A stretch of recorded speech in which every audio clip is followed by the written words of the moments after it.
Hi, this is Nicholas Bell with IONCINEMA, here to review The Rental, the directorial debut of Dave Franco, which he co-wrote with mumblecore alum Joe Swanberg. It is being distributed by IFC Films and will be released in some theaters, drive-ins, and on-demand on July 24th, 2020. It is a situational horror film that plays on certain universal fears we have about trusting Airbnb property owners, as the title might indicate if you were to look past how generic the title is. It's about two couples, two brothers, Charlie, played by Dan Stevens, and Josh, played by Jeremy Allen White, and each of their significant others.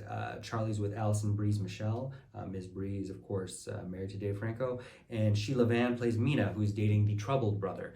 Mina and Charlie work together, and they decide to rent a palatial coastal estates so the four of them can celebrate a new business venture that they experienced.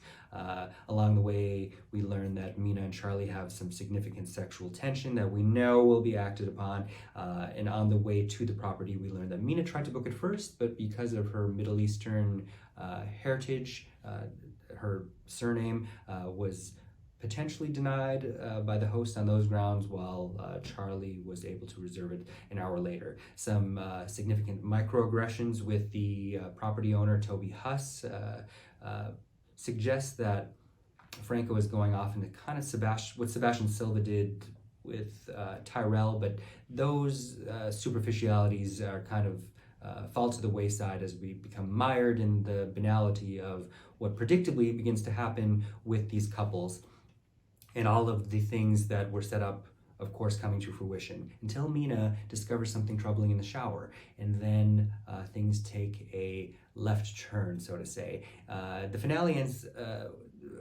with a perpetrator that reminds me a little bit of Bruno Dumont's 29 Palms, so unless you've seen that recently, I don't believe that's ruining anything. But otherwise, this plays a little bit like a lo-fi Sliver, the Sharon Stone early 90s film.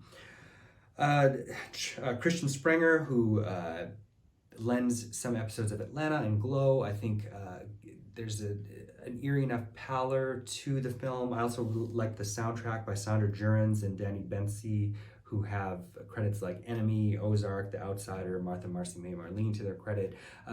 All of the requisite elements are there for this to be a kind of an invigoratingly chilling indie horror film, but I don't know that Franco and Swanberg's screenplay is really up to par with sussing out the problems with these people, the kind of privilege that's operating on several different levels, and what it's saying, and not so I don't spoil anything, what it's saying why some kind of inaction happens when something terrible is discovered on the property. Overall, it's a enjoyable first feature, and I'd give it 2.5 out of 5 stars. Thank you.